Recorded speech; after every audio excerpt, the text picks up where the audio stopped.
खबर शामिल करते हैं। सीपीओ फैसलाबाद की हदायत पर फैसलाबाद पुलिस का मुहर्रमुल हराम के सिलसिले में अमन व अमान के क़याम के लिए फ्लैग मार्च का इनेकाद किया गया।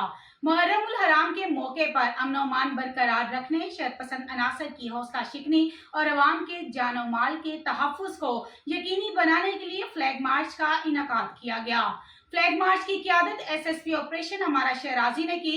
SP Lyallpur division, SP Iqbal division, SP Madina division, SDPO, elite force, dolphin force, जिला पुलिस और दीगर सिक्योरिटी अदारों ने शिरकत की। फ्लैग मार्च पुलिस लाइन से शुरू हुआ और अहम शाहराहों, बाजारों, इमाम बारगाहों, जुलूसों के रूट्स और हसास मकामात से होते हुए जिला कौंसल चौक से पुलिस लाइन में इख्तिताम हुआ।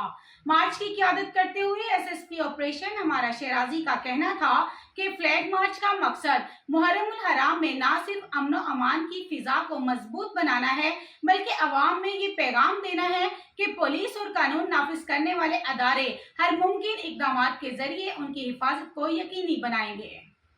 मजीद ऐसी खबरों से बाखबर रहने के लिए देखते रहिएगा चैनल 1 by 1 न्यूज़ HD।